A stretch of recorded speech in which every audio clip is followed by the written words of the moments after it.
Online वालों को बताया। अच्छा जी, बिस्मिल्लाहिर्रहमानिर्रहीम। आज हम लोगों ने फार्मास्यूटिकल इंडस्ट्रीज़ के बारे में पढ़ना है, लेकिन उससे पहले हम ज़रा थोड़ा सा जो टेक्सटाइल इंडस्ट्री है उसके आखिरी वाली कुछ चीज़ों को देख लें। यहाँ पे अगेन जिस तरह पावर की इंडस्ट्री के अंदर कई तरह के डिपार्टमेंट्स इंपॉर्टेंट थे, इधर भी कुछ तरह के डिपार्टमेंट्स इंपॉर्टेंट हैं। अकाउंटिंग एंड फाइनेंस का तकरीबन हर इंडस्ट्री के अंदर जो डिपार्टमेंट वो इंपॉर्टेंट होता है। सेल्स एंड मार्केटिंग का भी तकरीबन हर इंडस्ट्री के अंदर जो है डिपार्टमेंट वो इंपॉर्टेंट होता है। मैन्युफैक्चरिंग ऑर्गेनाइजेशंस को आप लोग ये ज़हन में रखो, जहाँ पर भी मैन्युफैक्चरिंग हो रही है वहाँ पर हेल्थ एंड सेफ्टी जो है वो भी इंपॉर्टेंट होगी।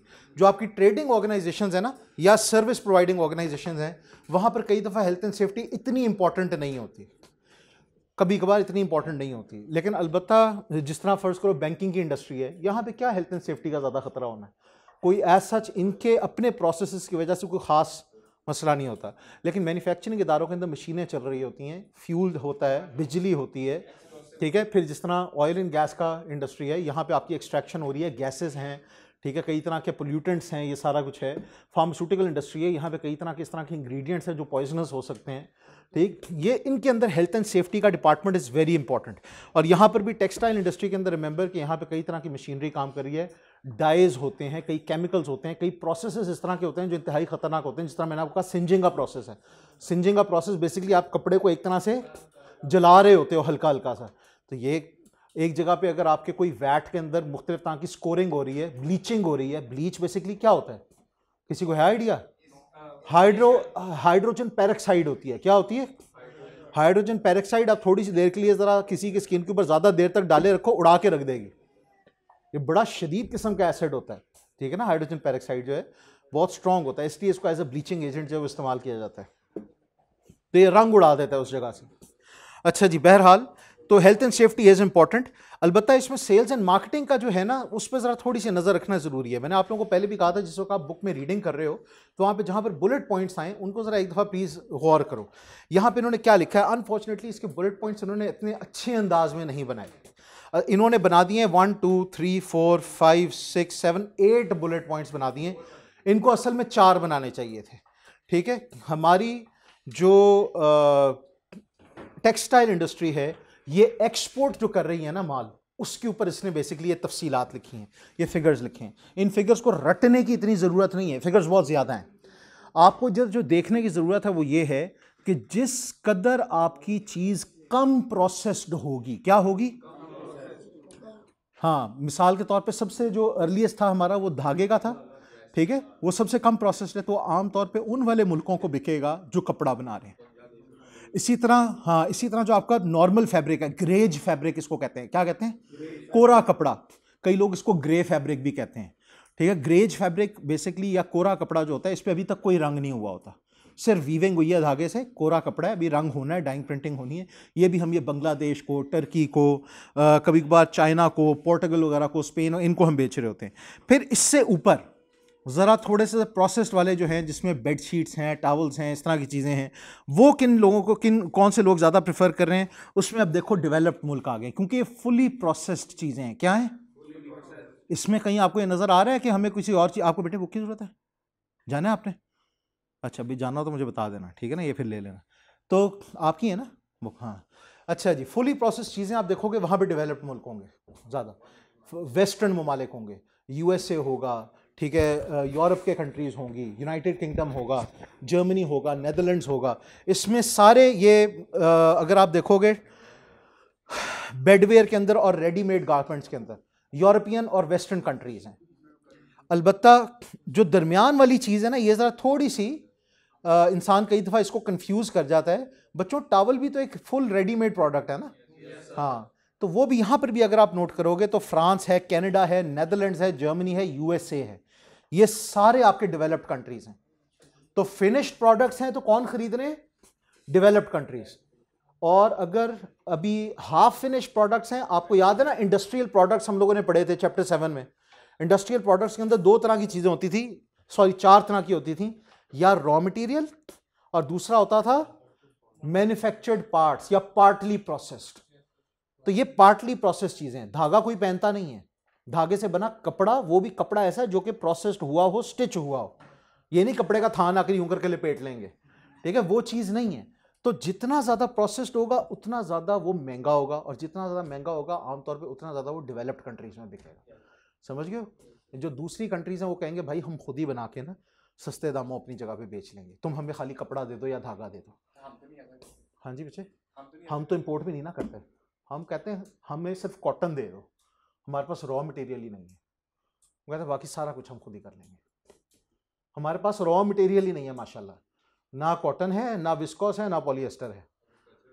हाँ तो ये भी, हाँ माशाल्लाह ना, ये देखो यही तो हमें समझ नहीं आ रही, जिस चीज़ को हम क्लेम कर रहे हैं हम हैं, उसमें भी हम अच्छे नहीं हैं। तो अगली चीज़, वो किसी ने ना किसी से पूछा था, मीम्स चल रहे होते हैं हर वक्त, तुम what are you good at, HR वाला इंटरव्यू ले रहा है, what are you good at, eating and sleeping. कहता what are you bad at, ठीक है ना, eating good and sleeping good. हाँ यानी कि जो जिन कामों को मैं करता हूं उनको भी मैं सही तरीके से नहीं कर सकता। तो ये हमारे हालात हैं।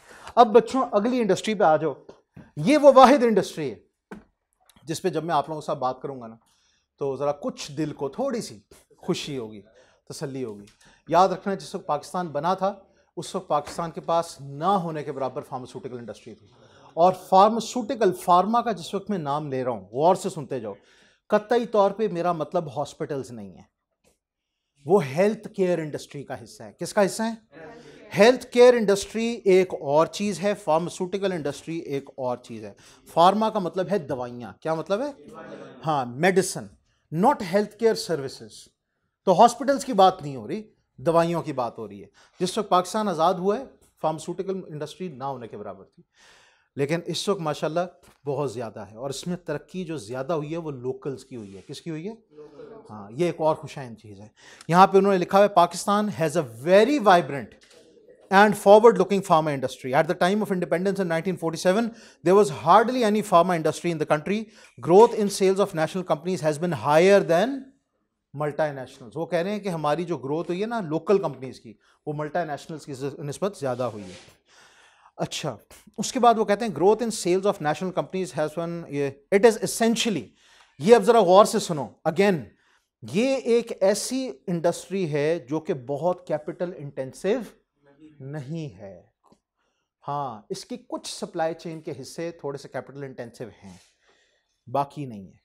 आप कहोगे सर ये क्या आप बात कर रहे हैं, फार्मास्यूटिकल इंडस्ट्रीज़ तो आमतौर पे बड़ी बड़ी ऑर्गेनाइजेशंस होती हैं, बड़ी बड़ी कंपनीज है, GSK है, फाइज़र है, ठीक है जी, एबट है, तो बुलाएं तो यस दिस इज़ ट्रू, लेकिन मैंने इसका मतलब ये नहीं है कि जिस वक्त ये शुरू हुए थे तो उनको बहुत पैसे की ज़रूरत है। इसमें पैसे की ज़रूरत आमतौर पे उन लोगों को है जिन्होंने रिसर्च करनी है। क्या करनी है? क्योंकि रिसर्च जो है ना इस पर कई दफ़ा साल पैसा लगता है और बहुत ज़्यादा लगता है, और कभी कभार उसका रिटर्न, कभी क्या बल्कि अक्सर औक़ात उसका रिटर्न नहीं होता। ये इसीलिए तो कोविड के ऊपर इस कदर इन लोगों को था परेशानी थी कि इतनी स्पीड से इन्होंने इसका कहाँ से ढूंढ लिया वैक्सीन। ठीक है जी, तरक्की बहुत हुई है, सारा कुछ हुआ है, लेकिन सबको इस चीज़ के ऊपर एक क्वेश्चन मार्क उठ रहा था कि इतनी स्पीड से इतने इतने बड़े कंपनीज ने कहाँ से इसका वैक्सीन ढूंढ लिया। हाँ वो सारों को यही लग रहा था जिस तरह ये डिमांड क्रिएट की गई है। 1.5 साल बाद मिली वैक्सीन। भाई 1.5 साल रिसर्च के लिए बहुत थोड़ा टाइम है, बहुत थोड़ा टाइम है, इस चीज़ को ज़हन में बिठा लो। हाँ तो इतने अरसे के अंदर तो कई दफ़ा वायरल साइकिल ही पूरा हो जाता है पूरी दुनिया का, समझ रहे हो? पूरी दुनिया के अंदर फैल फूल के मुक भी जाता है, सारे इम्यून हो जाते हैं नेचुरली। इसको हम कहते हैं हर्ड इम्यूनिटी। क्या कहते हैं? पूरे पूरे रेवड़ कोई बीमारी लग गई या पूरा का पूरा रेवड़ ही जो है उसका आदी हो गया, तो ये हर्ड इम्यूनिटी होती है। तो ये चीज़ जो है वो अब उसका हम लोग, हमें नहीं पता हम लोग इम्यून हुए हैं नहीं हुए हैं, वल्लाहु आलम। बहरहाल लो कॉस्ट जेनेरिक, मिसाल के तौर पे अगर आपको पैरासिटामोल, आपको खाली उसका लेना है पेटेंट। क्या लेना है? जो रिसर्च करता है ना वो अपनी रिसर्च को बचाने के लिए उसका इसको हम पैटेंट कहते हैं, बल्कि मैं पेटेंट कहता रहता हूँ हर वक्त, पैटेंट कहते हैं। पैटेंट जिस वक्त आप ले लेते हो अब आपका फॉर्मूला सेफ है और अब ये बिकेगा। अब जो भी आपकी फार्मूला, जिस तरह पैरासिटामोल ने रिसर्च की, बहुत पैसा खर्च किया, सारा कुछ, और अपना एक फार्मूला बना लिया, अब उसका फार्मूला बड़ी बड़ी ऑर्गेनाइजेशंस इस्तेमाल कर रही हैं। उसमें सीएरएल वाले भी हैं जो अपनी न्यूब्रॉल के अंदर इसको इस्तेमाल करते हैं, ठीक है, GSK वाले भी हैं जो कि पैनाडोल के अंदर और कालपोल में इसको इस्तेमाल करते हैं, और वो सारे के सारे इसको पैसा देते हैं। अब इन लोगों को क्या करने की ज़रूरत है? जिस वक्त आपके पास एक फार्मूला होता है ना, कभी कभार उस फार्मूला का बनाना वो एक मुश्किल काम हो जाता है, वहाँ पे कुछ ना कुछ पैसे लग सकते हैं, लेकिन बहुत ज़्यादा नहीं। डिपेंड करता है आप कितना ज़्यादा प्रोड्यूस करना चाह रहे हो, वरना छोटी छोटी मशीनें होती हैं जो मिक्सिंग मशीन्स होती हैं, मेजरिंग मशीन्स हैं, ठीक है जी, कुछ थोड़ी सी सेंट्रीफ्यूजिक वो मिक्सिंग मशीन्स होंगी, इस तरह की चीज़ होंगी, और फिर पिल मेकर्स होंगे, या कैप्सूल फिलर्स होंगे, ये कोई ज़्यादा महंगी चीज़ें नहीं होती, आप थोड़े से पैसों के अंदर उसका सेटअप कर सकते हो। लेकिन लाइसेंसेस वगैरह एट टाइम्स महंगे होते हैं, इसकी जो ऑथराइजेशन वगैरह, इसका लाइसेंस वगैरह लेना, ये ज़्यादा थोड़ा सा महंगा होता है। चलो जी, बहरहाल तो लो कॉस्ट जेनेरिक मार्केट है। फिर इन्होंने जो इसके अंदर एक दूसरा एस्पेक्ट ये समझा रहे हैं, वो सिर्फ ये नहीं है कि कैपिटल इंटेंसिव नहीं है। कैपिटल इंटेंसिव मैंने आपको कहा कुछ स्टेजेस के ऊपर होगा, जिस तरह रिसर्च की स्टेज है, जिस तरह अगर आप लार्ज स्केल मैन्युफैक्चरिंग करना चाह रहे हो वहां पे, लार्ज स्केल मार्केटिंग करना चाह रहे हो वहां पे इसके ऊपर खर्चा आएगा। लेकिन लो कॉस्ट जेनेरिक का मतलब ये कि पर यूनिट कॉस्ट बहुत थोड़ी है। क्या है? पर यूनिट कॉस्ट बहुत थोड़ी है। आप यकीन जानो, जो एक एक इक्विपमेंट कई कई $100 की बिक रही होती है ना, कई कई सौ, वो 200-300 रुपए में यहां बन रही होती है। इतना इसके अंदर लो कॉस्ट है। और क्यों? क्योंकि हेल्थ इक्विपमेंट है ना, तो लोग बेचारे उसमें फिर ज्यादा निगोशिएट नहीं करते, वो कहते हैं यार बस। तो ये इस लिहाज से एक जालिम मार्केट है। लो कॉस्ट जेनेरिक मार्केट का मतलब यह है कि इसमें मार्जिन बहुत है। क्या है? अन्यवा मार्जिन। आप एक दवाई मुश्किल से अगर फर्ज करो 10 रुपए के अंदर प्रोड्यूस कर रहे हो, तो वो दवाई can at times be sold for 100-200 rupees. इतना इसके अंदर मार्जिन है। तो ये लो कॉस्ट जेनेरिक होता है, इसलिए ये बड़ी अट्रैक्टिव मार्केट है फार्मास्यूटिकल्स की। अगली चीज वो ये कह रहे हैं कि देयर आर अप्रोक्सीमेटली, अब ये गिनने वाले चीजें, 650 कंपनीज हैं पाकिस्तान में। कितनी है? 650 कंपनीज में से वो कहते हैं सिर्फ 30 जो हैं वो क्या है? मल्टीनेशनल।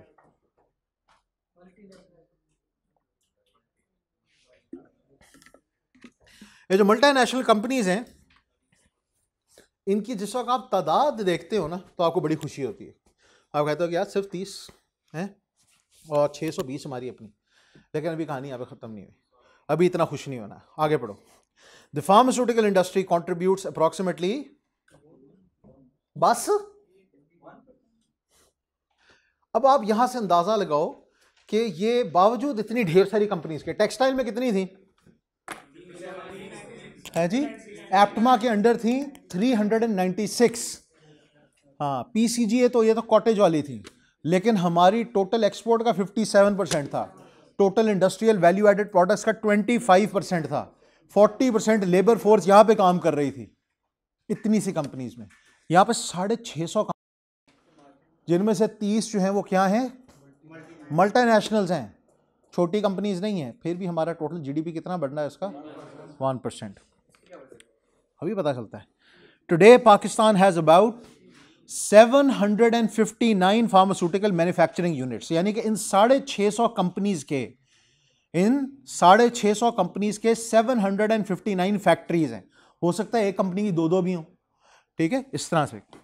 तो वो कहते हैं इंक्लूडिंग 25 दोज फ्रॉम मल्टीनेशनल्स, यानी कि हमारी 620 जो लोकल कंपनीज हैं उनके, और 25 यानी कि 30 टोटल है ना मल्टीनेशनल्स, उनमें से सिर्फ 25 के उनको, यानी कि कुल मिला के 645 कंपनीज की 759 मैन्युफैक्चरिंग यूनिट्स है पाकिस्तान में। अब अंदाजा लगाओ इससे कितनी जॉब्स क्रिएट हो सकती हैं, बेशुमार। हाँ जी, आप क्या कह रहे हो? अभी ठहर जाओ, अभी इसके फिगर आने दो, अभी सब कुछ आने दो, देखते रहो अभी, सब्रुन। अच्छा जी, वो कहते हैं जी टुडे पाकिस्तान है 759 फार्मास्यूटिकल, इसमें से उन्होंने कहा है जी सिर्फ 25 मल्टीनेशनल्स, हाँ इंक्लूडिंग तो, हाँ 25 मल्टीनेशनल्स ने इसमें अपनी भी फैक्ट्रीज बनाई हैं, बाकी 5 ने नहीं बनाई। वो कहते हैं the Pakistan pharmaceutical industry meets, अब यहाँ पे ये सुनने वाली बात है, पाकिस्तान जो है ना 6th लार्जेस्ट पॉपुलेशन है पूरी दुनिया की, यानी कि ऑलमोस्ट इस वक्त 25 करोड़ के करीब जा रही है आबादी, और माशाल्लाह ये एवर ग्रोइंग आबादी है अल्हम्दुलिल्लाह, ठीक है। तो वो कह रहे हैं the Pakistan pharmaceutical industry meets around 70% of the countries demand of finished medicine. ये छोटी चीज नहीं है, ये समझने वाली बात है। फिनिश्ड मेडिसिन की जो 70% डिमांड है ना, बावजूद इसके कि हमारा अभी आबादी के लिहाज से this is a very small industry, लेकिन फिर भी हम अपनी 70% डिमांड जो है वो मीट कर रहे हैं। लेकिन अगेन अभी इसमें कहानी पूरी नहीं हुई, थोड़ा सा हम अपने सबक को रिपीट करते हैं। पाकिस्तान जिस वक्त बना था तो ना होने के बराबर फार्मास्यूटिकल इंडस्ट्री थी, इस वक्त तरक्की बहुत हो रही है, और तरक्की ज़्यादा लोकल्स की हो रही है, मल्टीनेशनल्स की उतनी नहीं हो रही। पाकिस्तान में टोटल 650 कंपनीज हैं, फार्मास्यूटिकल की, जिसमें से 30 मल्टीनेशनल्स हैं, 620 जो है हमारी लोकल हैं। अच्छा, 620 लोकल कंपनीज और 25 मल्टीनेशनल्स, इन्होंने पाकिस्तान के अंदर 759 मैन्युफैक्चरिंग यूनिट्स लगाए हुए हैं। पाकिस्तान की जीडीपी का टोटल ये 1% जो है वो कंट्रीब्यूशन करते हैं। और हमें जो इससे चीज़ समझने की ज़रूरत है वो ये है कि हमारी लोकल जो डिमांड है फिनिश मेडिसिन की, उसका 70% हम लोग लोकली पूरा कर रहे हैं। ठीक है, हमें वो इंपोर्ट नहीं करना पड़ रहा, ये एक बहुत बड़ी अचीवमेंट है। अगली चीज़ वो कहते हैं, the national pharma industry has shown a progressive growth over the years, particularly over the last 1 decade. पिछले 10 सालों में 2009-10 से लेकर अब तक बहुत ज़्यादा इसके अंदर खातिर ख्वाह तरक्की हुई है। जिसमें मैं आपको एक और वजह बता देता हूँ, इसके अंदर वजह, एक मेजर वजह वो हमारे इसका भी है, जो कोविड का आ जाना। ठीक है, लेकिन ये जो भी आपको इसमें फिगर्स नज़र आएंगे ना, वो फिगर्स प्री कोविड वाले होंगे, प्री कोविड फिगर्स होंगे, रिसर्च फिगर्स। लेकिन कोविड के आने से भी हमारे यहाँ पे फार्मास्यूटिकल इंडस्ट्री के अंदर इजाफा हुआ है, काफ़ी बेहतरी हुई है। अच्छा, वो कहते हैं कि the industry has invested substantially to upgrade itself in the last few years and today the majority industry is following good manufacturing practices. ये जीएमपी प्रैक्टिसेस जो होती हैं ना, ये बेसिकली इंटरनेशनली नोन प्रैक्टिसेस होती हैं जो कि फार्मास्यूटिकल इंडस्ट्री के अंदर फॉलो करनी चाहिए। ये ज़रूरी प्रैक्टिसेस हैं जिनको अगर आप प्रैक्टिस को नहीं अपनाओगे तो दुनिया आपकी मेडिसिन को लेने से कतराएगी। वो कहेंगे यार ठीक है मेडिसिन तो बनाई हुई है लेकिन पता नहीं कितने स्टैंडर्ड पे रह के बनाई हुई है, तो लेते हुए डरेंगे। उससे अगली चीज़ वो कहते हैं यहाँ पे कि in accordance with the domestic as well as international guidelines, ठीक है, currently the industry has the capacity to manufacture a variety of products ranging from, अब आगे आपकी वो सारी की सारी प्रोडक्ट रेंज जिसके ऊपर अभी आप लोगों को फिक्र लगी हुई थी कि क्या क्या कुछ है भाई, simple pills to very sophisticated biotech, oncology and value added generic compounds।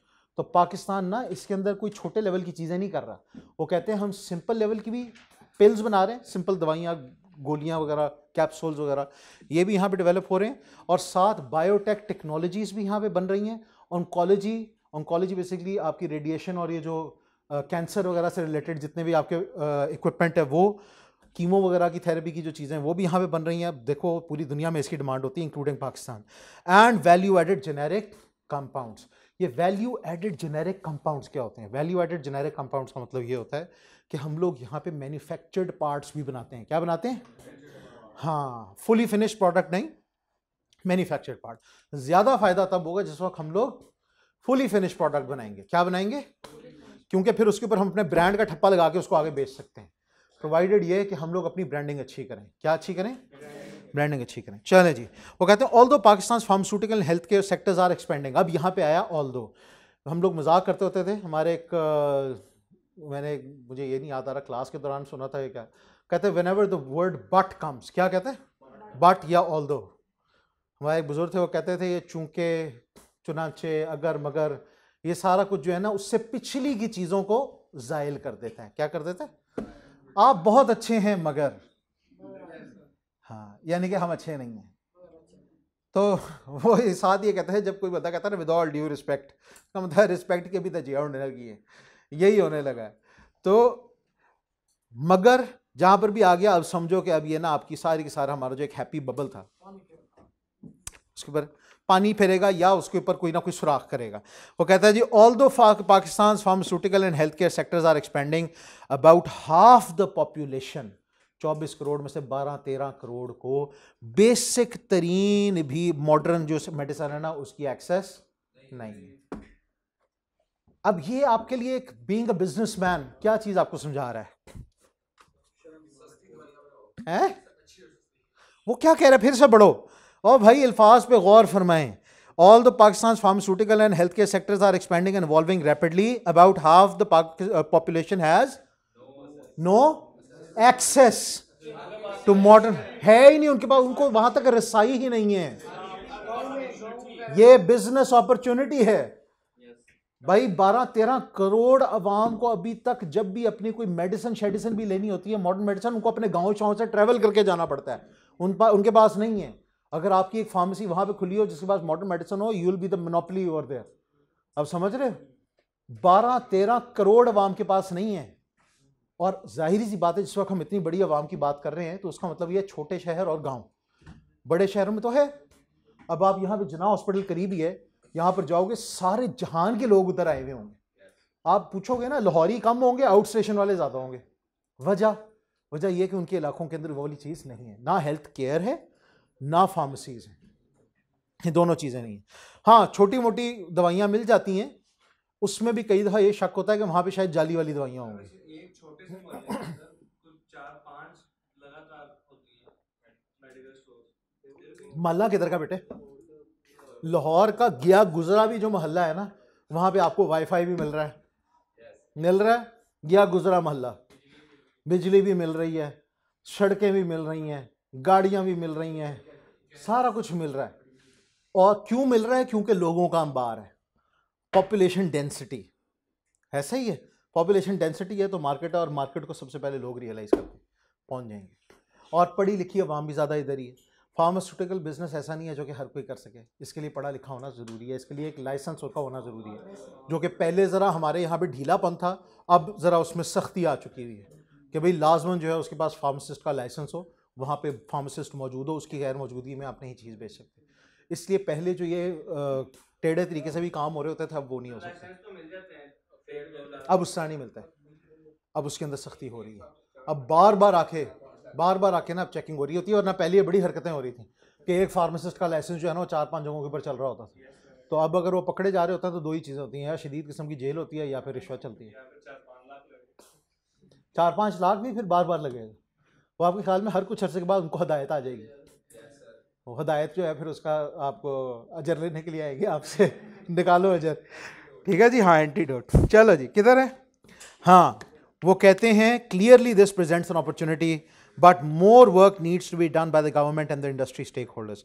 अब नंबर्स आ गए फिर से, पहले वाले नंबर सारों को याद हैं, 650 कंपनीज हैं, 30 उसमें फार्मास्यूटिकल जो है मल्टीनेशनल्स हैं, 620 हमारी लोकल और 25 मल्टीनेशनल ने मिलकर 759 मैन्युफैक्चरिंग यूनिट्स बनाए हैं। 1% जीडीपी के अंदर हमारी कंट्रीब्यूशन है। और क्या है भाई इसके अलावा? हाँ, 70% हम अपनी फिनिश मेडिसिन की डिमांड पाकिस्तान से लोकली जो है वो पूरी कर रहे हैं, अल्हम्दुलिल्लाह। अच्छा जी, उसके बाद यहाँ पे फिर से नंबर आ रहे हैं। अब देखो नंबर्स ये पुराने हैं, ये मैट जून का इन लोगों ने बताया, मैट जून इन्होंने 2017 के फिगर्स दिए हुए हैं, और 2017 के फिगर्स कितने साल गुजर गए हैं? 5 नहीं 6, ये जून के हैं, 6 से भी ऊपर गुजर गए हैं। हाँ जी, हाँ जी, हमने यही याद करने हैं जब तक कि सिलेबस चेंज नहीं हो जाता। अब आप देखो आ सकते हैं, अब आप ये देखो कि इसके अंदर मैट जून 2017 के अंदर, आज से ऑलमोस्ट 6-6.5 साल पहले, उस वक्त ये कह रहे थे कि पाकिस्तान की हमारी जो फार्मास्यूटिकल इंडस्ट्री है उसकी वर्थ सालाना कितनी? 300 बिलियन रुपीस है। कितनी है? हाँ जी, अभी ये कोविड से पहले का दौर है, कोविड के दौरान दवाइयों की कीमतें 4-4 गुना हुई हैं। कितनी? 4-4 गुना, अब तो 6 गुना तक हो गई हैं। लेकिन ये 2017 के बाद, 2018 के बाद आप समझ लो कि ऑलमोस्ट 4 to 5 टाइम्स प्राइसेस बढ़ चुकी हैं। हाँ जी, ये तो 12% तब कह रहे थे, चलो हम 12% के मुताबिक ही लगा लेते हैं यार, सब कुछ छोड़ो, जो कि गलत साबित हो गया था कोरोना की वजह से, लेकिन हम 12% के मुताबिक ही लगा लेते हैं, तो अब तक 500 बिलियन तो हो चुकी हुई है भाई, जो कि इससे बहुत आगे निकल गई। मैं आपको बता रहा हूँ, इसको सीधा सीधा मल्टीप्लाई बाय 4 कर लो, ये 1200 बिलियन है इस वक्त ऑलमोस्ट। ठीक है ना, डॉलर के रेट को छोड़ो, हम तो लोकल की बात कर रहे हैं भाई। हाँ, इंपोर्ट हो रही है, लेकिन अभी आप इस चीज़ के ऊपर ही रहो, बहुत ये बड़ी एक मार्केट है। लेकिन अब आपको समझ आएगी असल फिगर्स। 300 बिलियन इसने 2017 के कहे हैं, 12% का इसने कहा था उस वक्त हमारा एक्सपेक्टेड ग्रोथ रेट था। क्या था? एक्सपेक्टेड ग्रोथ रेट, यानी कि हर साल ये 300 बिलियन, अगले साल कितना बन जाएगा? 336 बिलियन बन जाएगा। कितना बन जाएगा? हाँ, फिर 336 बिलियन का 12% उससे अगले साल ऐड करो, ये कंपाउंडिंग होगी, ऑब्वियसली कंपाउंडिंग ग्रोथ है। अब वो कह रहे हैं कि the industry is dominated by local / national companies which account for, अभी आपको खुशी ये पहले दे रहा है, पहले खुशी फिर चपेट, ठीक है ना। हाँ, वो कहता है कि the industry is dominated by local / national companies which account for 2/3 of the market share, यानी कि almost 66% of the market share किसके पास है? हाँ, सुनते जाओ अभी। Whereas multinationals enjoy the remaining 1/3. Top 10 companies, हाँ अब ये असल है सुनने वाली बात, जो आपको समझ आएगी। कितनी कंपनीज है टोटल हमारे पास? हाँ जी, 650। अब सुनो सुनो गौर से, 2/3 कितना बना? 200 बिलियन। 200 बिलियन ना, 200 बिलियन बट 620 कंपनीज में। कितनी कंपनीज में? और 100 बिलियन बट रहा है 30 कंपनीज में, मल्टीनेशनल में। आप समझ रहे हो? हमारी कौमी दवाई कौन सी है? पैनाडोल। जीएसके पाकिस्तानी है? एग्जैक्टली पाकिस्तानी नहीं है। हाँ,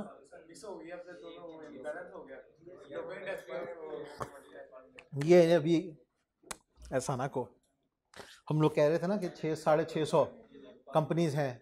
अभी हम लोगों को नजर आ रहा है कि अभी इसके अंदर इसका मतलब है कि बड़ी ग्रोथ है, सारा कुछ है, लेकिन अब आपको समझ आएगा कि ग्रोथ जो है ना बस टॉप के ही कुछ परसेंट की कंपनीज में, और उसमें भी ज्यादा मल्टीनेशनल्स में।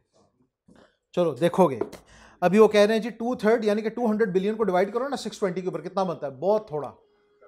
और 100 बिलियन को डिवाइड करो 30 के ऊपर, तो हर एक को आप समझो कि 3-3.5 अरब रुपए मिल रहा है सालाना। ठीक है, तो अब और भी आगे चलो, वो कहते हैं टॉप 10 कंपनीज। क्या कह रहे हैं? हाय अल्लाह, टॉप 10 कंपनी यानी कि 650 में से 650 में से 10 कंपनीज कॉन्स्टिट्यूट अप्रोक्सीमेटली कितना? 46%। यानी कि सिर्फ 10 कंपनीज ऑलमोस्ट आधा माल लेके जा रहे हैं। 150 अरब। कितना? ऑलमोस्ट 150 अरब लेके जा रहे हैं सिर्फ टॉप 10। और वो कहते हैं कि अगर टॉप 50 कंपनीज की बात करें, किसकी बात करें? टॉप 50 की, तो वो भाई 90% माल लेके जा रहे हैं। कितना?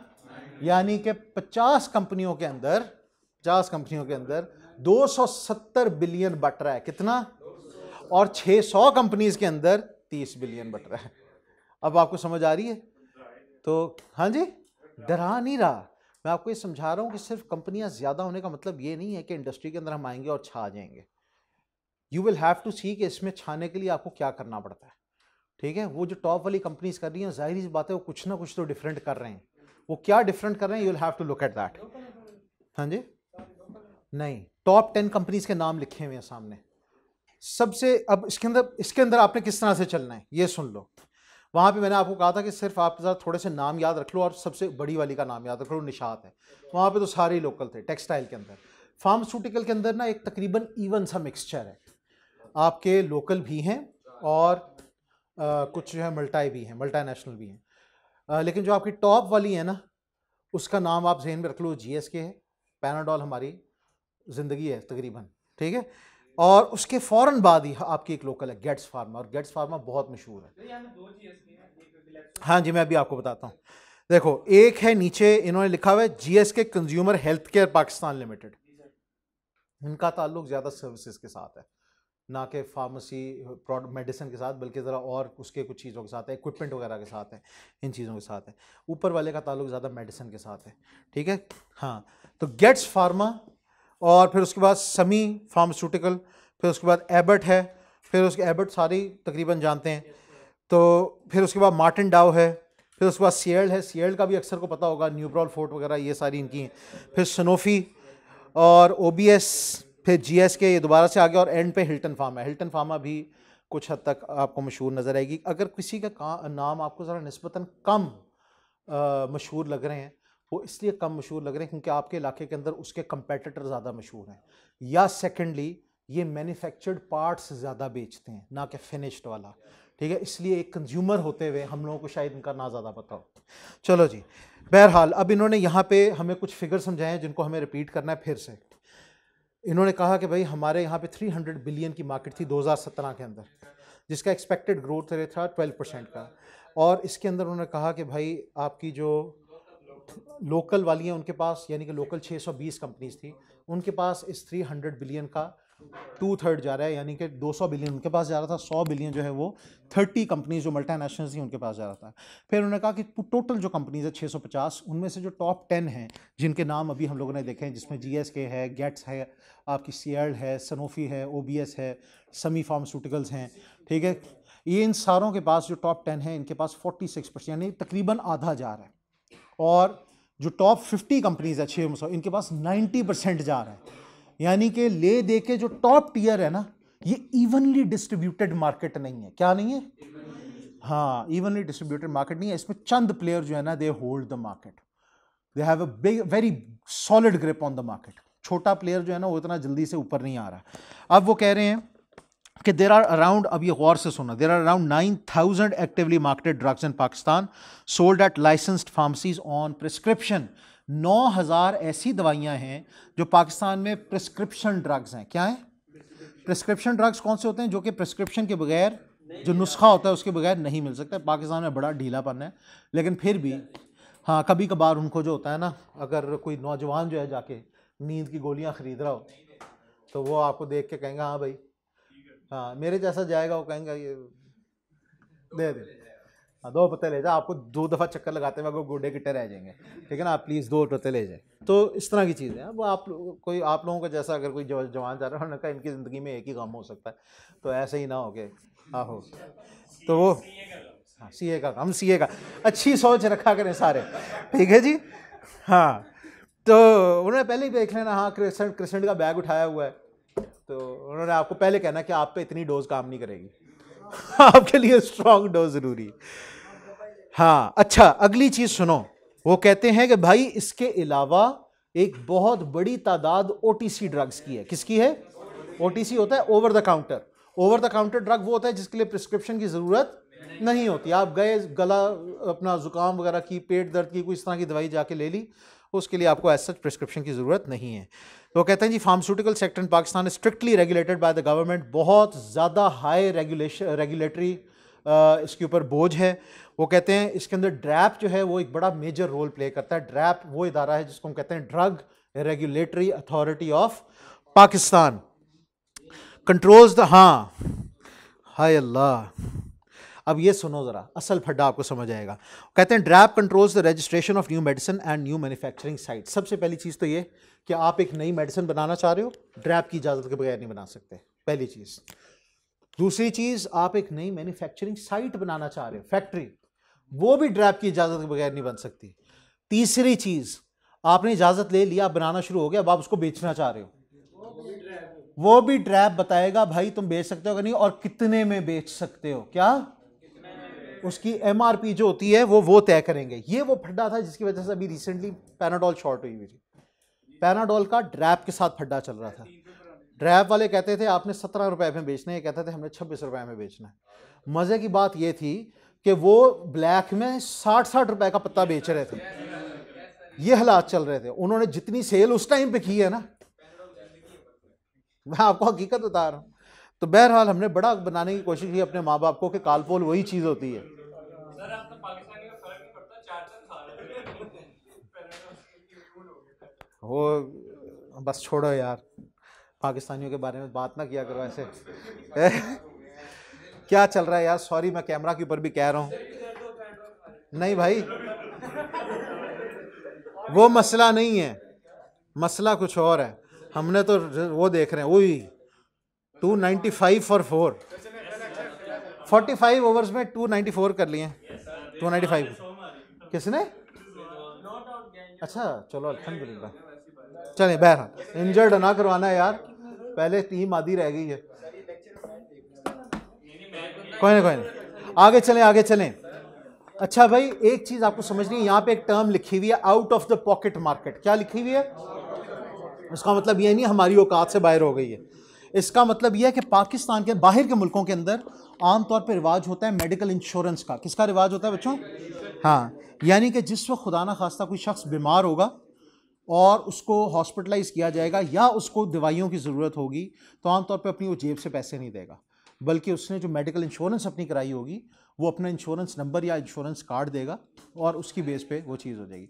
या फिर जिस तरह वो गवर्नमेंट फैसिलिटाइज भी होती है, जिस तरह अभी रिसेंटली इन लोगों ने इमरान खान के दौर में भी ये करने की कोशिश की थी। हाँ, तो जो सेहत कार्ड था वो बेसिकली यही था, एक तरह की नेशनल इंश्योरेंस थी। ठीक है कि भाई हर बंदा जो है अपने सेहत कार्ड के ऊपर इतनी तक की ख़रीदारी कर सकता है जो मेडिकल वगैरह के जो इलाज करा सकता है। लेकिन पाकिस्तान की मेजर मार्केट जो है वो आउट ऑफ द पॉकेट है, जिसकी वजह से यहाँ पर मार्केट ट्रेंड्स डिफरेंट है। You have to remember that. वो कहते हैं कि हाउएवर गवर्नमेंट प्रोवाइड्स फ्री और low cost treatment at government hospitals and clinics. Pakistan के अंदर वो कहते हैं कि गवर्नमेंट हॉस्पिटल्स जो है ना और क्लिनिक्स वगैरह हैं, वहाँ पर इलाज फ्री हो सकता है या लो कॉस्ट हो सकता है, लेकिन दवाइयाँ नहीं। दवाइयाँ चूंकि आउट ऑफ द पॉकेट वाली मार्केट है, इसलिए बेचारा गरीब भी अगर जाके इलाज कराएगा तो उसको भी जाके दवाई जो है वो खरीदनी पड़ेगी अनफॉर्चुनेटली। अल्लाह ताला सारों के लिए आसानी का मामला करे। बहरहाल किधर है जी, वो कहते हैं although Pakistan does not have a national health insurance cover, health insurance industry is gradually evolving. वो कह रहे हैं कि पाकिस्तान के अंदर 2-3 वजूहात की वजह से, एक तो ये कि हमारे अंदर वैसे भी खासी सुस्ती है इस मामले में और लेजीनेस है और करप्शन भी है अनफॉर्चुनेटली, और दूसरा ये कि इसके अंदर चूंकि हमारे पास अभी तक ज़्यादा इस्लामिक ऑप्शंस के ऊपर फोकस नहीं किया गया था, इसलिए एक तरह की रिलक्टेंस भी है, और दूसरा पास्ट एक्सपीरियंसेस इंश्योरेंस वालों के साथ आमतौर पे लोगों के अच्छे नहीं रहे। ये सारी चीज़ें ऐसी हैं जिसकी वजह से इंश्योरेंस की जो है ना रिलक्टेंस आ रही है पाकिस्तान में। लेकिन इन रीसेंट टाइम्स उन्होंने देखा है कि इस चीज़ के अंदर थोड़ी सी इंप्रूवमेंट होना शुरू हुई है, और उसकी एक मेजर वजह यह है कि अक्सर जो जॉब होल्डर्स हैं ना, उनके तबकात की ऑटोमेटिकली उनकी जॉब्स के थ्रू इंश्योरेंस हो जाती है, ठीक है, इसकी वजह से भी एक इम्प्रूवमेंट आ रही है। फिर वो कहते हैं, आगे चलते हैं, हाँ जी हाँ जी, ये 4 चीज़ें आपने जहन में रखनी है। पेमेंट्स, हाँ, सेलिएंट फीचर्स। सेलिएंट फीचर्स के अंदर हमारी फार्मास्यूटिकल जो पावर की इंडस्ट्री के सेलिएंट फीचर्स याद हैं, कैपिटल इंटेंसिव था, टैरिफ और subsidies, dominated by government, stuff like that. हाँ, टेक्सटाइल इंडस्ट्री का सेलिएंट फीचर था हर वक्त के रोने धोने, ठीक है ना, हाँ, ये उनका सेलिएंट फीचर है। चेंजेस बहुत आ रही हैं, ठीक है, एक्सपोर्ट के ऊपर फोकस है, ये चीज़ें हमारे सेलिएंट फीचर्स थे, और उसकी सप्लाई चेन। यहाँ पर जो सेलिएंट फीचर्स है ना, सबसे पहले सेल्स इंसेंटिव क्या है। हमारी जो फार्मास्यूटिकल इंडस्ट्री है ना, ये इसकी जो एम्प्लॉय फोर्स है क्या है, वो बड़ी अजीबोगरीब है। इसको आमतौर पे ज़्यादा तनख्वाहें नहीं मिलती, इनको बस छोटा सा रिटेनर मिलता है, और ज़्यादातर ये चलते हैं कमीशन पे। हाँ, और जाहिर सी बात है जितनी सेल्स करेगा वो उतना कमीशन कमाएगा। उसकी वजह से ये एक बड़ी अनफॉर्चुनेट किस्म की एक चीज़ है, जिसकी वजह से ना हमारे लोग कमीशन ड्रिवन होने की वजह से कई दफ़ा जो है ना बीच में गड़बड़ें कर जाते हैं, और हमने इस तरह की चीज़ें होती देखी हैं खुद। अगर ना देखी होती तो मैं ये ना कहता कि मेरे सामने टेंडर का डॉक्यूमेंट था, और कंपनी का नाम मैं नहीं लूँगा, एक मल्टीनेशनल थी और बहुत मशहूर इदारा। मैंने शायद अपने किसी पहले लेक्चर के अंदर उसका थोड़ा सा रेफरेंस दिया हुआ था कि उनके प्रोडक्ट्स है ना स्किन कैंसर वगैरह हो रहा था, और साथ मेरे दोस्त की कंपनी थी, हाँ, और सरू केमिकल्स के नाम से इसकी थी एक, और सेम क्वालिटी के ऊपर वो भी फॉल कर रहे थे, उनकी लैब टेस्टिंग हुई, सारा कुछ हुआ, यानी कि क्वालिटी के ऊपर वो सेम फॉल कर रहे थे, और इसने कम प्राइस कोट की हुई थी। जो मेरा दोस्त, वो मल्टीनेशनल थी, उन्होंने बड़ी ठीक ठाक प्राइस कोट की हुई थी, तो आई वॉज श्योर कि टेंडर जीत जाएगा, नहीं जीता। हाँ, बड़े हॉस्पिटल्स को देना था, नहीं जीता। क्यों नहीं जीता? क्योंकि अंदर हॉस्पिटल के एमएस के पास जाके नई करोला खड़ी कर दी जाती है, ठीक है ना। हाँ, ये इस तरह चल रहा है। आपको क्या लगता है कि आप किसी डॉक्टर के पास जाते हो, आपको सिर्फ पैनाडोल ही क्यों लिख के देता है? आप उनसे जाके पूछो, आप उनको कहते हो कि जी मैं कोई और ले लूँ, नहीं, ये वजह। कभी कभार कुछ होते हैं जो आपको कर देते हैं, अच्छे डॉक्टर्स होते हैं, वो कहते हैं यार इसको काट दो, प्रिस्क्रिप्शन बहुत कम काटते हैं, वो कहते हैं नहीं नहीं यही रहने दो। वो वजह क्या होती है उसकी? कई दफ़ा एक कॉपी उन्होंने देनी होती है उनको, जो पीछे कंपनीज होती हैं उनको वहाँ से आ रहे होते हैं। हाँ जी, हाँ, बाहर जो है ना कई दफ़ा वो आपको ब्रांड नहीं लिख के देंगे, वो आपको उसका सॉल्ट लिख के देंगे। क्या लिख के देंगे? सॉल्ट। ये चाहिए आपको, पैरासीटामॉल, पैनाडोल नहीं, पैरासीटामॉल चाहिए। ये अब इसका फ़र्क है असल। तो वहाँ पर क्या है, क्योंकि पीछे से बैकिंग मिल रही है, समझ गए। अब अगर आप जाके मिसाल के तौर पे ज़रा गौर से सुनो, अगर ये स्पॉन्सरशिप चल रही है, क्या चल रही है? स्पॉन्सरशिप में अनफॉर्चुनेटली फिर इंसान बायस्ड हो जाता है, और ये अलाउड नहीं है बाय द वे, लेकिन ये अंडर द टेबल सारा का सारा कुछ चल रहा है। वो उनके अंदर का दिल की दर्द जो है ना वो बाहर आ गई है। अच्छा जी, वो कहते हैं कि तो क्या होता है, सेल्स स्टाफ जो होता है ना, sales staff, basically sales staff ये सारी हरकतें करता है। अब छोटी कंपनी का जो सेल्स स्टाफ है, आपके ख्याल में उसके पास इतनी गुंजाइश होगी कि वो डॉक्टर्स को कोई अपनी तरफ से कुछ दे सकेगा? लेकिन जो बड़ी बड़ी कंपनीज हैं उनके सेल्स स्टाफ ने साल से कमाया होता है, वो जाके कहते हैं देखें डॉक्टर साहब, वो इनको ये तो नहीं कहते, लेकिन उनको दिमाग में होता है कि इस वाली सेल से फ़र्ज़ करो मुझे 2 करोड़ का कमीशन बनना है, तो मैं इसको 50 लाख की गाड़ी दिलवा देता हूँ, 1.5 करोड़ तो आ जाएगा ना। हाँ, that's how they play it unfortunately. ठीक है, चलें अगली चीज़, payment to drug regulatory authority of Pakistan. मैंने अभी आपको कहा था कि ड्रैप जो है वो एक बड़ा टफ किस्म का इदारा है, रेगुलेशन बहुत ज़्यादा है हमारे ऊपर इसकी वजह से, and which is a good thing but also a bad thing at times. ये 4 तरह की पेमेंट्स मांगता है आपकी फार्मास्यूटिकल कंपनी से, 4 तरह की पेमेंट्स। पहली कंपनी से उससे वो मांगता है 1% का टैक्स। क्या मांगता है? हाँ, जो प्रॉफिट बिफोर टैक्स होता है ना, जिस पे अभी तक टैक्स नहीं लगा होता, हाँ, उससे वो कहता है कि 1% हम लेंगे। नहीं, सर्विस चार्जेस कौन सी सर्विस दे रहा है ट्रैप आपको? वो देख, सुनो तो सही, प्रॉफिट बिफोर टैक्स जो आपकी कंपनी कमाएगी। फर्ज करो जी आपकी फार्मास्यूटिकल कंपनी है, आपने साल का 1 अरब रुपए कमाया, अब उस 1 अरब रुपए के ऊपर टैक्स लग रहा है, फर्ज करो 30%, एग्जाम्पल दे रहा हूँ। अभी टैक्स नहीं काटना, वो कहता है नहीं नहीं, टैक्स के बाद तो कितना बचेगा? 70 करोड़। 70 करोड़ का 1% नहीं, वो कहता है भाई प्रॉफिट बिफोर टैक्स जो है ना, उसका हम आपसे 1% लेंगे हर साल। क्यों? वो कहता है इस नाम से, सेंट्रल रिसर्च फंड, कि पाकिस्तान हुकूमती लेवल के ऊपर भी रिसर्च कर रहा है दवाइयों की, पता नहीं कब कर रहा है, पता नहीं कौन सी कर रहा है, लेकिन कर रहा है। वो कहते थे लिहाजा 650 कंपनीज जो है पाकिस्तान में काम कर रही, हर एक से हम लोग उनके प्रॉफिट बिफोर टैक्स का 1% लेंगे। यानी कि हर साल जो 300 बिलियन की दवाइयां 2017 में बिक रही थी, उसका 3 बिलियन वैसे ही आ रहा है। सेंट्रल 3 बिलियन की रिसर्च तो कर ही लेते होंगे ना कोई डॉक्टर शॉक्टर की कोई नई गाड़ी चेंज करनी होती होगी, कोई इस तरह करना होता है, कुछ नहीं। चलो अगली चीज, अगर आपने नया ड्रग रजिस्टर करवाना है, आपने वाकई कोई अपना भंग का तेल निकाल लिया, कुछ इस तरह की चीज कर ली कि भाई एक, हाँ, गोडो शोडो की दर्द के लिए अच्छा है, अब आपने उसको रजिस्टर कराना है। क्या करना है? रजिस्टर कराने की बच्चों फीस है, उसके पूरे एक लंबे चौड़ी फॉर्मेलिटीज होती हैं, उसकी फीस है। अब वो जो ड्रग रजिस्टर करते हैं ना, ये भी ऐसे शहजादे हैं, वो फॉर लाइफ नहीं करते, उसको करते हैं हाँ फॉर अ फ्यू ईयर्स, तो फिर उसको ये सब्सक्रिप्शन रिन्यू करवाएं। उसके अंदर बेसिकली तो ये होना होता है कि वो हर दफ़ा उसकी क्वालिटी का चेक करते हैं असल में, कि यार ये जो क्लेम कर रहे हैं फॉर्मूला वही है, उसके कोई साइड इफेक्ट्स, कोई रजिस्टर्ड साइड इफेक्ट्स, उसकी पूरी रिपोर्ट्स और सारा कुछ देखते हैं, मार्केट रिपोर्ट्स वगैरह, ये सारा कुछ देख के फिर वो बताते हैं कि भाई इस दफ़ा लाइसेंस तुम लोगों को देना है कि नहीं, या रिवोक कर दें। बहरहाल वो रिन्यूअल की फ़ीस है। और आखिर पे ये अभी सिर्फ लाइसेंस आया बच्चों, क्या है?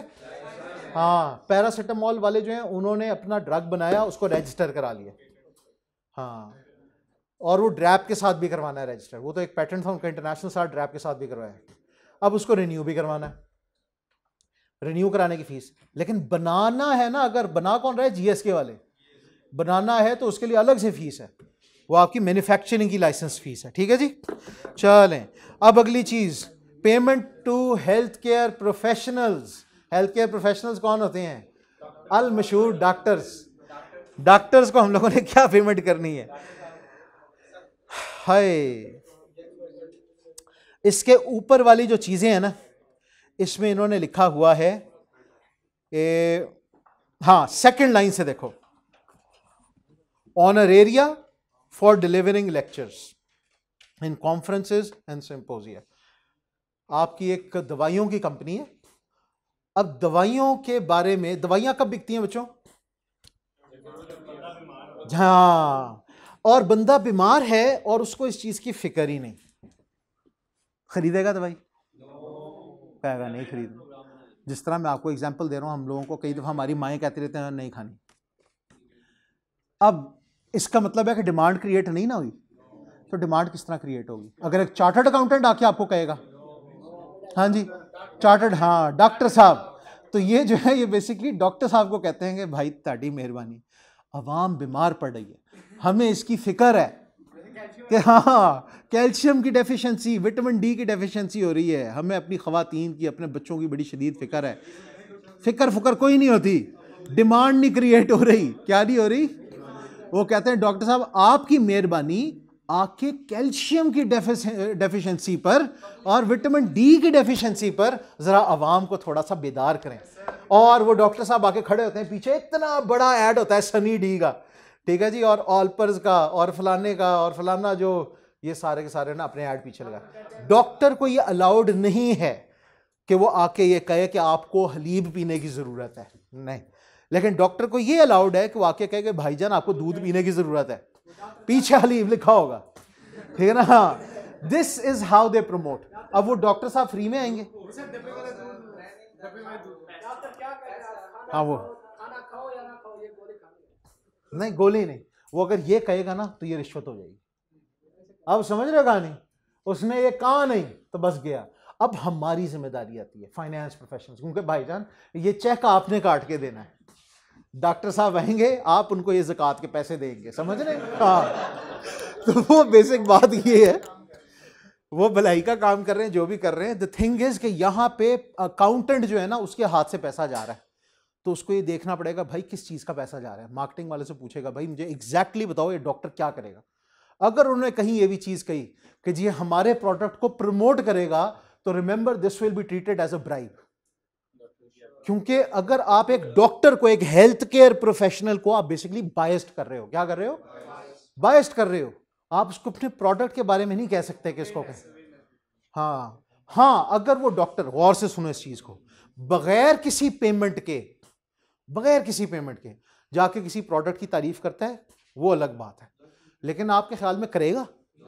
उसको पता है मेरी तारीफ करने से लोग ये चीज, वो इन्फ्लुएंसर है, क्या है? हाँ भाई, हकीकी इन्फ्लुएंसर है, तो वो इस चीज के नोटू बनाएगा। और मैं आपको इतना बता दूं, एक अच्छा मशहूर डॉक्टर अगर किसी दवाई की तारीफ करता है ना, तो हम जैसे जो चार्टर्ड अकाउंटेंट्स है ना, हमें पहले ही शक की बीमारी होती है। हम पहले से अच्छा तो कर रहे हैं ना तारीफ, इसका मतलब है कि ये जो गाड़ी है ये ऐसे ही नहीं आई, चाहे वो बेचारे ने हलाल से कमाई हो। ठीक है, तो हमारे अंदर एक कीड़ा होता है, उसका नाम होता है प्रोफेशनल स्केप्टिसिज्म। क्या होता है? या आप आगे जाके ऑडिट में पढ़ेंगे। हाँ, रोग आपकी जिम्मेदारी है रोकना। अब अगर आपका सीनियर आपको इस पर मजबूर करता है तो फिर वो उसके ऊपर है, फिर आप अपने आप को पीछे हटा दें। आप कहें ठीक है सर आप साइन कर दें, आप कर दें। जहां पे आपको एथिकली ये चीज समझ नहीं आ रही, you will have to get a sign. और विसल ब्लोइंग एक प्रोसीजर होता है। विसल ब्लोइंग का मतलब होता है आप शोर मचा दो, ठीक है ना। हाँ, कि भाई यहाँ पे वो चौकीदार नहीं सीटी मचाता है, ओए चोर आ गया, चोर आ गया। सीटी बजाने के भी तरीके हैं, ये नहीं है कि सीधे गए और जाके अखबार को जाके खबर बेच दी है। जी मैं तुम्हें बताऊं, मैं तुम्हें आज बताने लगा हूं ये जीएस के वाले क्या करते हैं, पैसे दोगे? हाँ यार ये ले 1 अरब रुपए।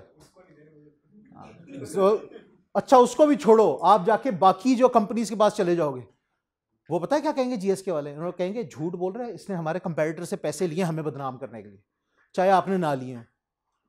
क्योंकि हकीकतन आपके पास मौका बहुत बड़ा होता है पैसे लेने का है। आप अंदर जाके जाते हो जीएस के, आथ ना गेट्स फार्मा को भी बुलाओ, सर से मैंने सुना था टॉप 10 जो हैं वो 90% नहीं 46% ले रहे हैं। आओ ना इस साल का 1% ड्रैप वाला टैक्स मुझे भी दो, मैं करने लगा हूँ तुम लोग के कंपेटिटर को बदनाम। ये चीज़ नहीं करनी, ठीक है? क्या दे रहा है यार? वो सेंसोडाइन क्लेम कर रहा है। क्या कर रहा है? हाँ, और मैं आपको बड़े मजे की बात बताऊं, कोई भी डेंटिस्ट जो होता है ना वो स्टेथोस्कोप नहीं वो नहीं पहनता। क्या होता है वो? हाँ, कौन सा डेंटिस्ट है जो दांतों की आके हार्ट बीट चेक कर रहा होता है? देखो जरा उसके ऊपर, वो डेंटिस्ट साहब ने यूं करके डाला। कौन सा कम अकल लोग, अजीब यार, एक्टर्स, सारे एक्टर्स। और फिर वहां पे वो डॉक्टर्स कहते हैं कि जी हम लोग तो डॉक्टर की कैपेसिटी में भी नहीं आए, हम तो एक्टर की कैपेसिटी में आए। इस तरह हुआ, इस तरह हुआ, बस यार। अच्छा वो डेंटिस्ट डॉक्टर वो उनकी मर्जी है भाई, वो जो मर्जी कहें। आगे चलें, आगे चलें। Scientific information, clinical trials. हाँ,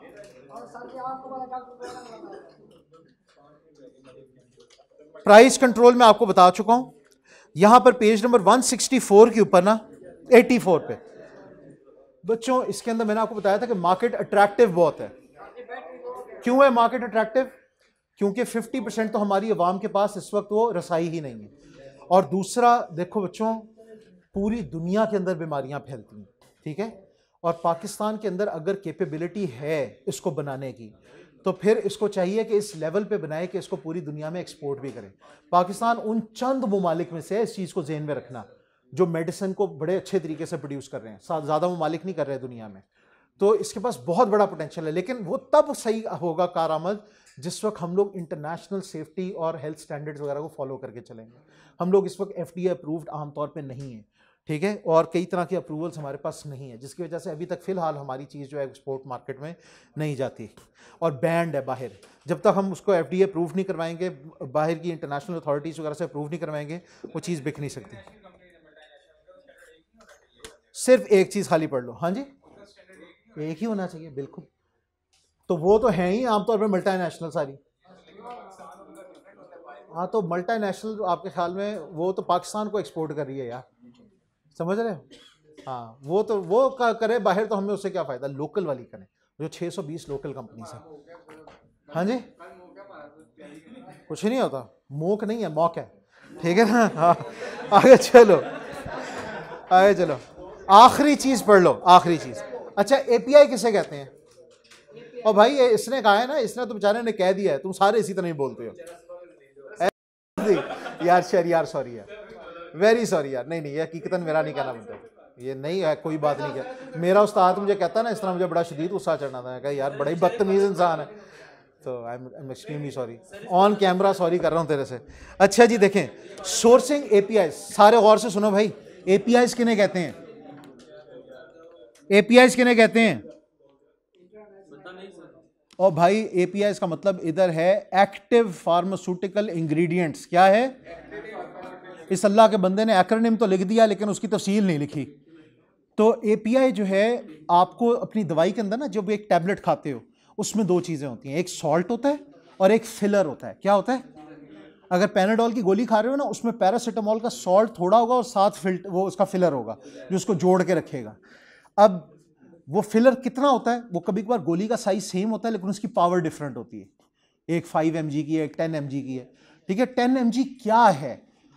10 mg बेसिकली उसके सॉल्ट को हम लोग कहते हैं, उतना सॉल्ट है उसका।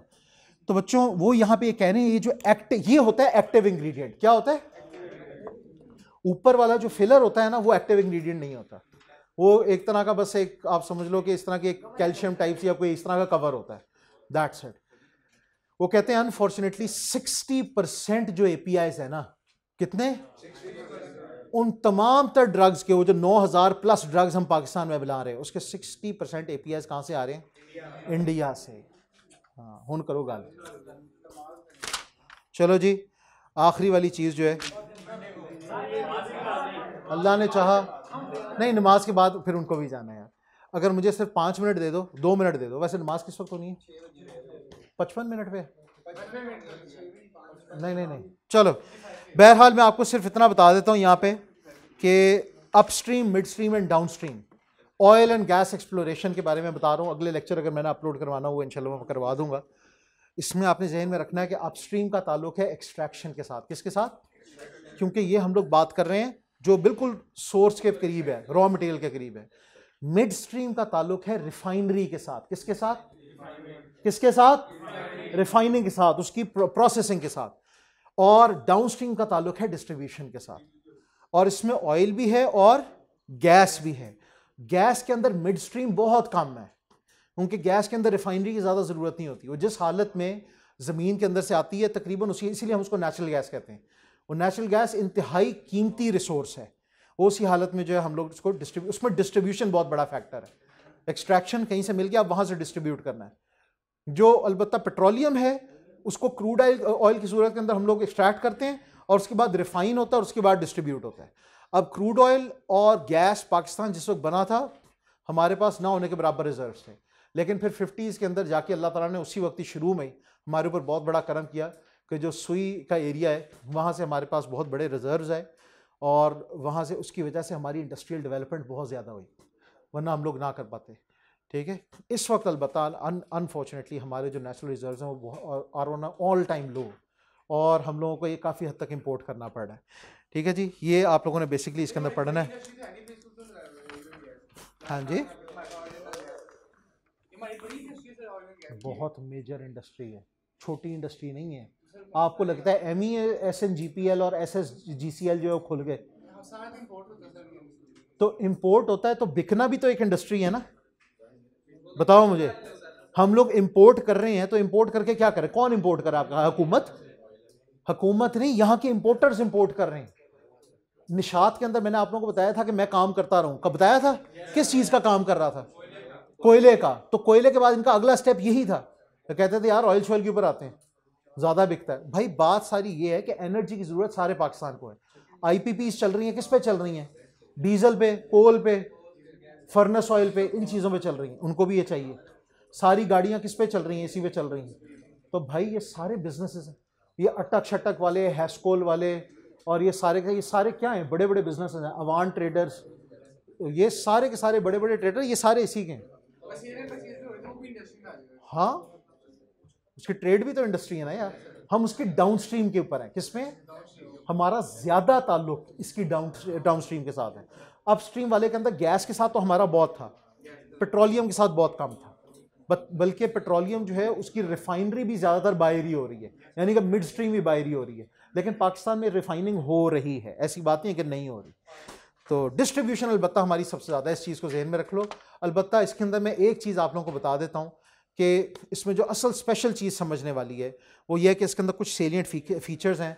सबसे पहला लैंड एक्विजिशन का मसला। किसका भाई? तेल एक्सप्लोर हो गया, तेल तो एक्सप्लोर हो गया, लेकिन ये जहाँ से हुआ एक्सप्लोर भाई वहाँ पे आपको राइट ऑफ वे मिल रहा है कि नहीं? किसी की और की ज़मीन है, कहता है ऐसी की तैसी मैं नहीं जाने देता, जो करना है कर लो। अब वहाँ पे वो अपनी मुंह मांगी कीमत लेता है, सारा कुछ है, ये मसले हैं। फिर प्रॉपर्टी राइट्स के असूल हैं, सारा कुछ है। यहाँ पर वो कह रहे हैं कि एक ये इशू है, दूसरा प्रोक्योरमेंट का इशू है, ठीक है, कि आपको कई तरह की मशीनरी, कई तरह की चीज़ें जो हैं वो अरेंज करनी पड़ती हैं। तीसरा हेल्थ एंड सेफ्टी बहुत बड़ा इशू है, छोटा नहीं है, बल्कि वहाँ के इलाके के लोगों के लिए भी इशू हो जाता है जहाँ पे एक्सट्रैक्ट हो रही हो या फिर जहाँ से वो चीज़ गुजर रही है। अगर कोई खुदा न खास्ता सुई गैस की एक पाइपलाइन गुजर रही है और वो खुदा न खास्ता लीक कर गई है, इलाकों के इलाके एक एक वक्त के अंदर मरेंगे, ये कोई छोटी बात नहीं है, ठीक है जी। अगली चीज़ इसमें ऑब्वियसली ट्रेनिंग एंड डेवलपमेंट बहुत इंपॉर्टेंट है। ट्रेनिंग के बगैर ये काम हो नहीं सकता, ये पढ़े लिखों का काम है, अनपढ़ का जाहिल का काम नहीं है। फाइनेंस, अकाउंटिंग एंड टैक्सेशन जहाँ पे बड़ी इंडस्ट्री है वहाँ पे हमेशा होगा। आखिरी चीज़ अलबत्ता एक ऐसी वक्री किस्म की चीज़ है जो किसी और इंडस्ट्री में आप लोगों ने नहीं पढ़ी, वो सोशल वेलफेयर है। क्यों? हमने एक चीज़ पढ़ी थी, कॉर्पोरेट सोशल रिस्पॉन्सिबिलिटी, याद है? वो कहते हैं कि ये लोग इतना कमाते हैं, ऑयल एंड गैस वाले, स्पेशली जो ऑयल एंड गैस एक्सप्लोरेशन कर रहे हो, क्या कर रहे हो, वो इतना कमाते हैं लेकिन उस इलाके का सत्यानाश फेर जाते हैं।